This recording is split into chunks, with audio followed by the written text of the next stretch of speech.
ओम शांति। जो गहरे डिप्रेशन में थे लोग, जिनका इलाज चल रहा था, फोर्थ स्टेज के डिप्रेशन को ठीक किया सिर्फ राजयोग के अभ्यास से। केवल उसमें मन की सोच को बदला, उनके हाथ से कुछ पुण्य कर्म कराए, कुछ फॉरगिव कराया, और ये छोटी छोटी प्रैक्टिस जब उनको कराई तो रिजल्ट बहुत सुंदर ये बीमारियों पर भी हुआ, और परिवार में समस्याएं हो जाती हैं, संबंधों में कड़वाहट आ जाती है, मनमुटाव हो जाता है। ऐसे कितने पति और पत्नियों पर भी कराए जिनकी तलाक की नौबत आ गई। उनको राजयोग के अभ्यास से सब कुछ संभव हो गया, सब कुछ ठीक हो गया। ऐसे कई भाई बहनों के अनुभव हम सभी ने सुने हैं। तो एक बहन का अनुभव है कि वो दिल्ली से हैं, तो वो मुरली सुनने के लिए रोज आते थे। तो रोज उन्होंने योग का अभ्यास किया, आधा घंटा 20 मिनट ऐसे रोज योग किया, और कुछ क्षमा याचना की, मांगी भी और दी भी। तो उनका वास्तव में कोर्ट में केस चल रहा था तलाक का। तो उन्हें सच्चे मन से दुआएं दी भी और दुआएं ली भी, क्षमा किया भी और माफी मांगी भी। और और क्षमा याचना के साथ कंडीशन ये थी कि हम उसको अच्छी ब्लेसिंग भेजेंगे, शुभ भावनाएं भेजेंगे। जब भी उसकी याद आए, उसका चेहरा सामने आए, उसकी कोई बात सामने आए, तो उसके लिए उल्टा सीधा ना सोच करके, ना बोल करके, ना चिंतन करके उसको सिर्फ ब्लेसिंग देना है, ब्लेसिंग देना है। और रिजल्ट इतना सुंदर आया, आश्चर्यजनक रिजल्ट था कि हस्बैंड खुद उसको सॉरी कहने के लिए आया उसके घर पर, और आज वो फ्रेंड की तरह अपने घर में रह रही, बहुत अच्छी उनकी चल रही है। एक्चुअली हमारे साथ जो कुछ भी हो रहा है, कुछ ना कुछ रीजन, कुछ ना कुछ कारण है हमारे जीवन में। आजकल रिग्रेशन कराने लगे हैं लोग। जीवन में बहुत विपत्ति है, परेशानी है, टेंशन है, समस्याएं हैं, विघ्न है, संघर्ष है, असफलताएं हैं। तो वैसे तो ये विदेशों में चालू हुआ था, परंतु भारत में भी अभी शुरू होने लगा है किसी किसी के सामने। तो रिग्रेशन में भी यही मालूम पड़ा कि जब हम उनको पूर्व में ले जाते हैं कि आज की समस्या का कारण पता चलता है, तो पूर्व में हमने ऐसा क्या किया जो आज हमारे सामने विघ्न बन करके खड़ा है, समस्या बन करके खड़ा है, टेंशन, दुख या कष्ट बन करके खड़ा है। तो निचोड़ यही निकलता है ऐसी विघ्नों का, ऐसी समस्याओं का, कि एक तो हम सच्चे हृदय से, जो हमारे आसपास लोग रहते जिन्हें हम नहीं जानते, जो पूर्व जन्मों से रिलेटिव हैं, तो कुछ समय, 1 महीना, 2 महीना, 5 मिनट निकालिए, शांति से भगवान के सामने उसको साक्षी रखते हुए अपनी भूलों को एक्सेप्ट कीजिए। जो भी जाने अनजाने में मेरे से भूल चूक हुई, इस जन्म में या पूर्व जन्म में, सच्चे हृदय से क्षमा याचना करें। एक क्षमा याचना ही है, बचता है हमारे जीवन में हमारी सजाओं को, हमारे दुखों को, हमारे तकलीफों को, हमारे विघ्नों को कम कर सकता है। और ये हुआ भी, कई भाई बहनों को कराए भी, और हम देखो सभी सुनते भी हैं, सूरज भाई साहब के अनुभव भी सुने, तो उनके ऐसे कई अनेक भाई बहनों के अनुभव आए कि उनको रिजल्ट भी बहुत सुंदर मिला।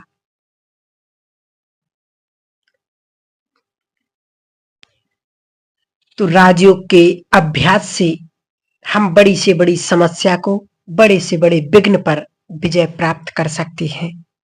एक राजयोग ही, कहते नहीं, जब सभी तरफ से हार जाएं तो सिर्फ एक आध्यात्मिक बचता है जो हमारे जीवन में रोशनी ला सकता, जो हमारे जीवन में अंधकार को मिटा सकता है।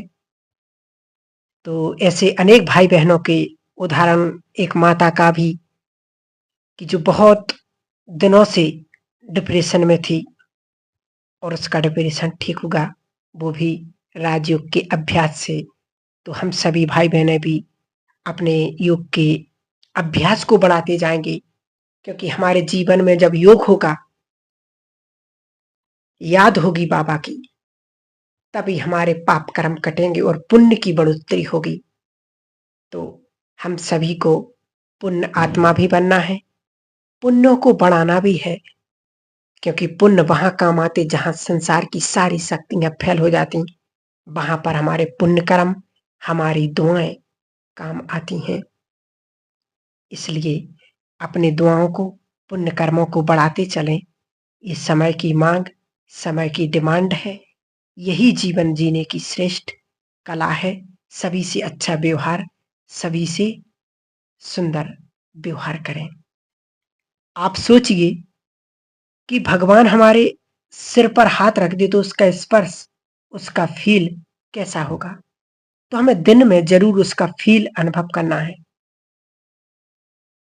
कि आप वो पावरफुल संकल्प करें और आप फील करें कि आप ब्रह्मांड के बीच में खड़े हैं और पूरा ब्रह्मांड आपका हुक्म मानने के लिए तैयार है। आप सिर्फ बोले तो वो मानने के लिए तैयार है। तो क्या करेंगे हम? सिर्फ एक अच्छे से अच्छे संकल्प करेंगे तो कैसी भी समस्या हो, वो समस्या का समाधान मिट जाएगा। जैसे मेरे अंदर क्रोध का ज्यादा आता है या जल्दी चिड़चिड़ापन आ जाता, तो इसको हमें नेगेटिव नहीं सोचना है कि मुझे गुस्सा आता है।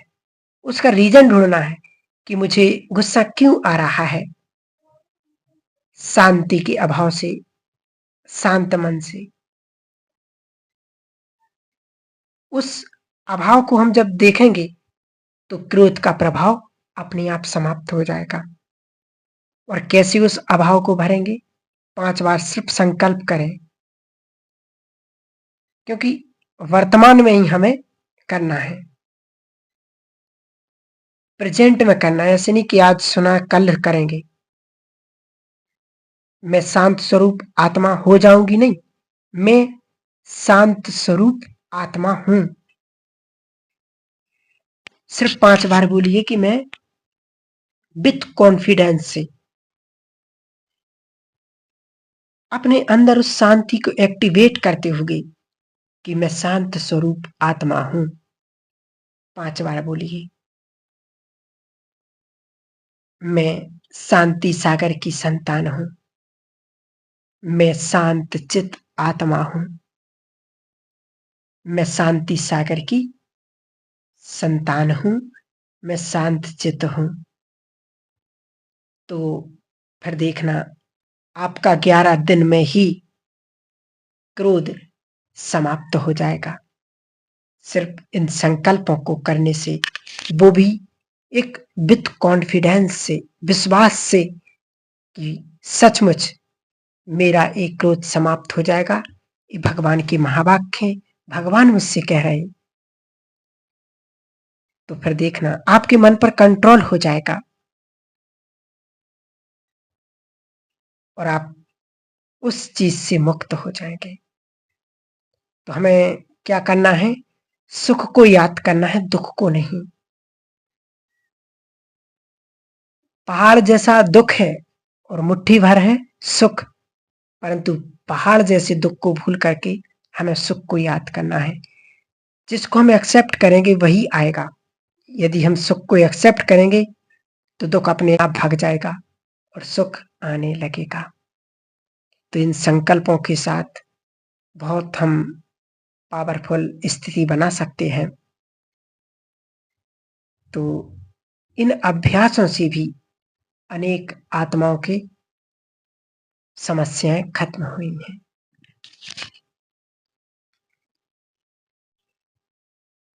एक बहुत सुंदर अनुभव भी एक माता का कि उन्होंने कई डॉक्टरों को दिखाते हुए भी उनके मन की जो टेंशन थी, जिसको हम डिप्रेशन बोलते हैं, डिप्रेशन था, वो ठीक नहीं हो रहा था। बहुत परेशान हो गई थी। फिर किसी ने बताया कि ब्रह्मा कुमारी जी में राजयोग का अभ्यास कराया जाता है और आप वहां पर जाइए और राजयोग का अभ्यास कीजिए, आपका डिप्रेशन समाप्त हो जाएगा। तो वो फिर आए और उन्होंने जब 11 दिन रेगुलर योग का अभ्यास किया, सचमुच उनका डिप्रेशन धीरे धीरे ठीक होने लगा और वो ठीक हो गई। तो वो उन्होंने कई डॉक्टरों को दिखाते हुए भी बहुत परेशान हो गई थी। तो ऐसे कई भाई बहनों के अनुभव जो हम सभी बाबा के बच्चों को उत्साह देते हैं कि सचमुच राजयोग में बहुत बड़ी ताकत है, बहुत बड़ी शक्ति है। ओम शांति।